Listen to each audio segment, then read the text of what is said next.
Welcome to a little sip and yap. We are gonna be sipping on some coffee here and yapping about my favorite coffees of the year. Right now I'm sipping on this Colombian coffee produced by John Rodriguez, roasted by Hatchet coffee. I did a video about this coffee not too long ago. Really nice green apple notes. So it was pretty difficult, but after some thought, I've compiled my top 5 coffees of the year. I've tasted a lot of wonderful coffees this year, a good year of growth, I guess, in my coffee journey. And I figured it would be fun to walk through some of these and maybe highlight some roasters that you've never seen before or heard about. Hopefully put you on to some good stuff. So before we get into the top 5, there are a few honorable mentions. I wanted to throw these in here because they're really special coffees. They were incredible. They just didn't make my top 5 this year. Starting that with another coffee from Hatchet, which is a roaster in Boone, North Carolina. They had a cranberry sauce blend, and they released this right around Thanksgiving. I'll just put a little picture of the packaging here because it was absolutely wonderful. So this was a blend of 3 different Colombian coffees with some really interesting processing, really interesting fermentation. I actually believe that this John Rodriguez was used in the blend as well. I'm not sure if they roasted it to the same profile for this blend, but I had this at the Hatchet shop in Boone, and the coffee straight up just tasted like cranberry sauce. It was pretty incredible. I think that blends are often overlooked in the specialty coffee world, and they can provide some really interesting taste experiences. Next on my honorable mentions is the Perc coffee roasters, Sebastian Ramirez Pink Bourbon. This was a super cool coffee. I'll show a picture of it here. This coffee promised notes of lavender and Fruit Loops, which I saw that on the bag, had to grab it, and it absolutely delivered. Super interesting sweetness, like a really nice cereal sweetness, like tasted like Fruit Loops actually. Sebastian Ramirez is on this list a lot. The processing methods that he's using right now are just incredible, incredible coffees coming out of his farm. Also an honorable mention is another coffee from Perc. This was their Wilton Benitez decaf that they came out with, which had notes of candied ginger and orange blossom. Super interesting coffee, delivered on those notes. Again, this is not one that made my top 5, but one that I felt like I really wanted to mention. I love what Perc is doing right now with their decafs. I'm a big fan of really fun, really interesting processes when it comes to decaf. And speaking of decafs, let's get into this list. This is my top 5 pick for best coffee of 2025 that I have tasted personally. We're gonna go with the Red Fruit Decaf by Sebastian Ramirez. I didn't pick a roaster for this one because I actually had it from multiple roasters. I had it from Hatch first, which is a wonderful Canadian roaster. They did a wonderful job with this coffee, just rich berries with this one. And then I also had it from Methodical, which I still have a little bit left in this bag right here. Both of those, incredible, super upfront berries. You can taste raspberries, strawberries, brown sugar, molasses, really heavily sweet coffee. The thing that impressed me most about this coffee was the sweetness. Sweetness is always a weird thing to talk about in coffee because we're not talking about, you know, a literal sweetness like sugar, but this coffee really delivered on that brown sugar note in a way that was super unique. I love drinking this coffee out of a flat bottom brewer with like a stronger ratio and just really just getting that juiciness. This is one of the juiciest coffees I've had all year. Top 5, wonderful coffee. Gotta top this off now. So coming in at number 4 on the list, we have Joylight Coffee Roasters, Cherry Cola co-ferment. So I spent a whole lot of time on the road this year. I play with a band and we've played about 100 some shows this year.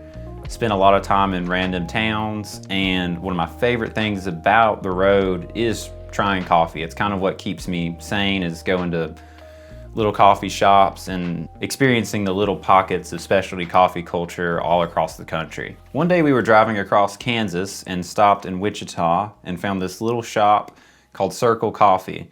It was a wonderful little coffee shop. They had great specialty drinks, great espresso, everybody in the band and the crew was just really excited that we found such a little gem in the middle of Kansas. And I ordered a pour over that day that was this cherry cola co-ferment from Joylight Coffee Roasters, which I believe is also based in Wichita, Kansas. This was one of those co-ferments where all of these really strong, intense flavors came together harmoniously and nothing was really overshadowing something else. And it definitely lived up to its name. There was a very much a cherry cola type flavor in this coffee. Maybe a little bit of orange zest. It was really, really sweet as well, which if you haven't figured out yet is something I love in coffees. Almost like maraschino cherries, slightly boozy. It was just a really, really delicious cup of coffee that took me by surprise, and like knew from the first sip that this was gonna be one of the best coffees I had in 2025. Sadly, they were out of the beans when I went to go order some after this. So I never got to brew this myself. I only had the one cup, but it was special enough that I had to put it on the list. And then coming in at number 3 on our list, would you believe it? The John Rodriguez from Hatchet Coffee Roasters, which I'm repping the hoodie for today. Hatchet Coffee is a roaster in Boone, North Carolina, which is about an hour down the road from me here where I live in Virginia. And they make some incredible coffees. This is honestly one of the lightest roasted coffees I've ever drank. I'll just show you here. And it is absolutely wonderful. The notes on the bag are green apple candy and pineapple soda. You get that, you know, locked in 100% on this. The processing is really interesting. It's an advanced wash process, which uses co-fermentation as well. They're using tropical fruits and selected yeast. There's a yeast that he uses that I believe is already present in the coffee cherries, and they're just adding more of it to the fermentation. And whatever they're doing over there processing wise and growing wise, I mean, this is an incredible coffee. Hatchet did a great job. I think this super light roast is a great way to highlight these flavors. That green apple candy really comes through, but it's not overwhelmingly sour. It really is like a sweet candied green apple. Pineapple soda definitely comes through. This coffee did take a pretty long time to start tasting like it does now, though, I will say. Definitely had some like vegetable, like carrot, you know, just green notes right out of the bag that were a little bit overwhelming. However, right now, like I said, 3 weeks into this, it's like incredible. One of the best coffees I've had all year, and that's why it's at number 3. Perfect. Coming in at number 2, we have another Perc coffee, and it is Lety. This is Diego Bermudez Lety Geisha. This was a wonderful coffee. I was actually, again, on the road, and we were heading through Atlanta, and every time we're in Atlanta or Savannah, Georgia, we're always looking for a Perc location to stop at. It's one of my favorite shops, one of my favorite roasters. We stumbled in one morning, I saw the Geisha on the menu, and we were gonna stay for a minute, so I said, might as well. And I'm so glad that I did. This coffee has gotten a lot of praise from a lot of people. It's all across the forums, and for good reason. This is a great example of what a Geisha could be. This coffee had incredible peach notes, jasmine, and it was so interesting. As it cooled, there was some really intense flavor changes, some really like interesting acidity that came out.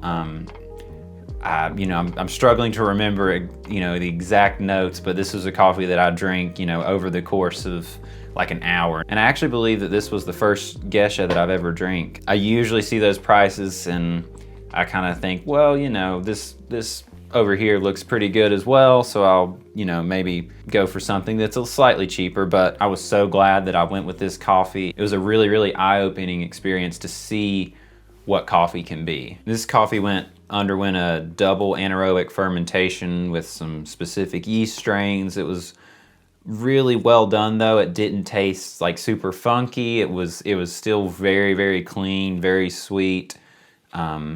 Actually, I remember one of the notes that really popped out was like a sweet tea, almost like a Bojangles sweet tea. It was so good.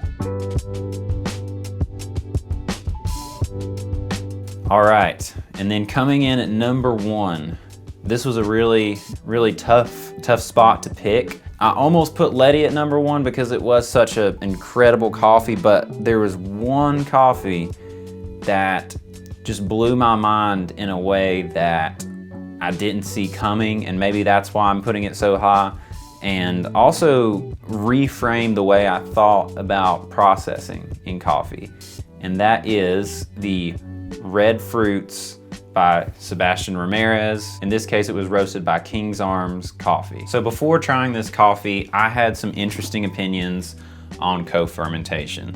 I had had a few co-ferments before this that I somewhat enjoyed or thought were pretty good, but I was still a little bit eerie of trying a lot of co-ferments. I hadn't bought a bag of any co-fermented coffee at this point, almost because I felt like it tainted the experience in a way. It felt like we're getting closer and closer to flavored coffee, which in my mind was for some reason a bad thing. However, one day we were driving through Cincinnati, Ohio, and I happened to stumble into another coffee shop that I had never heard of, King's Arms Coffee, which is a very small operation, small roaster. Just happened to see this pour over on the menu that looked really good, even though it was a co-fermentation. They had notes of strawberry rhubarb pie and raspberry jam, which sounded really good. I love berries in my coffee, as mentioned. I love sweet, fruity juice bombs. That's my thing, right? Went ahead,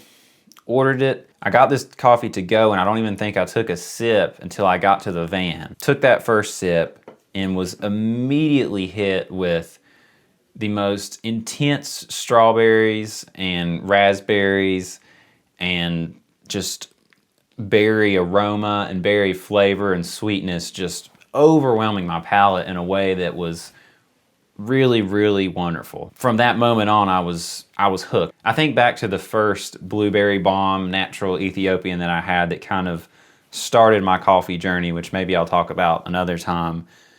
And this moment, drinking this co-ferment, gave me a similar experience, honestly. It really reignited something inside of me and just expanded my passion for coffee in a way that I did not see coming at all, and really set me on a path this year of just obsession over coffee. Not long after drinking that cup, I had a bag ordered, and I think I went through 2 bags actually this year of this coffee, and I just enjoyed brewing it so much. Both times got it from King's Arms.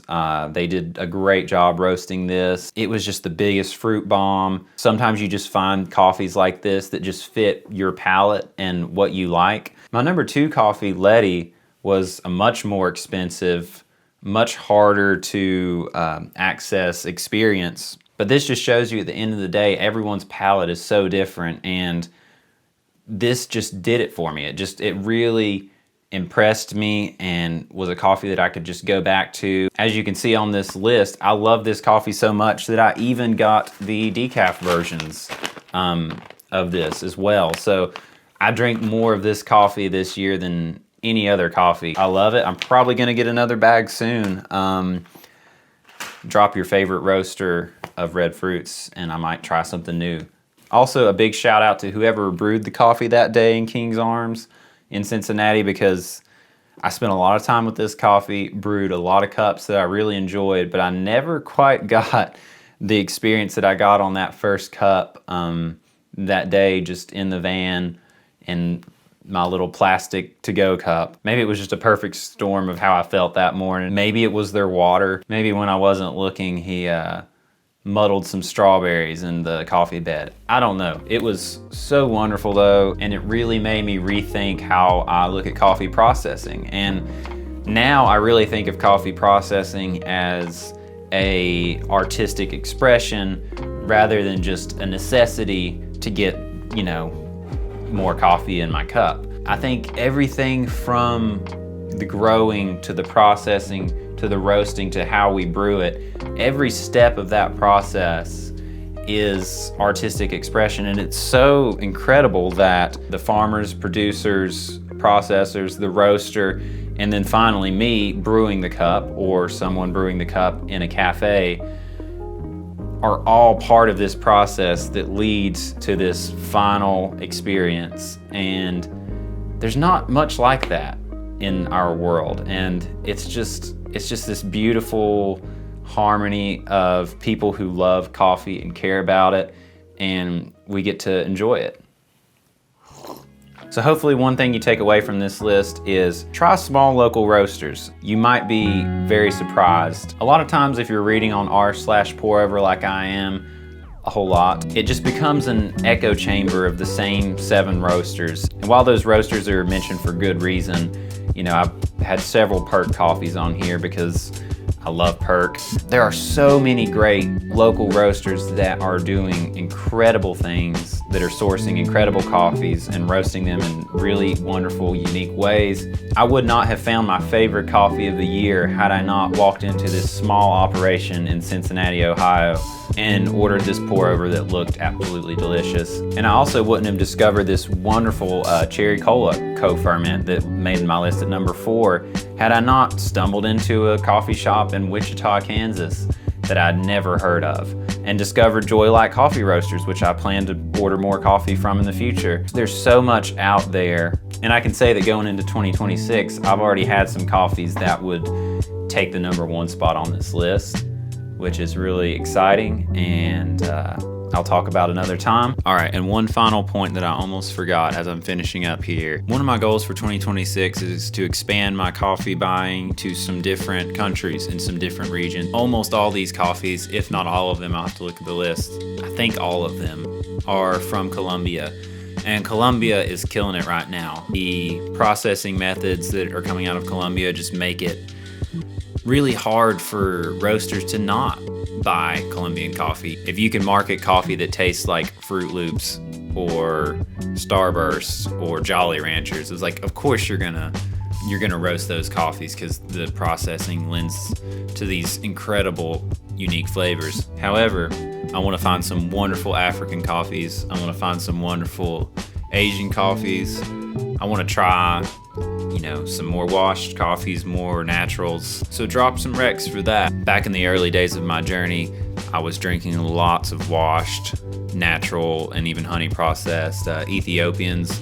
That was my jam. I miss those. They're harder to find nowadays, so drop your recs below. If you got like a natural or honey processed blueberry bomb, I'll go buy 5 pounds of it right now. Drink some good coffee, and see you next time.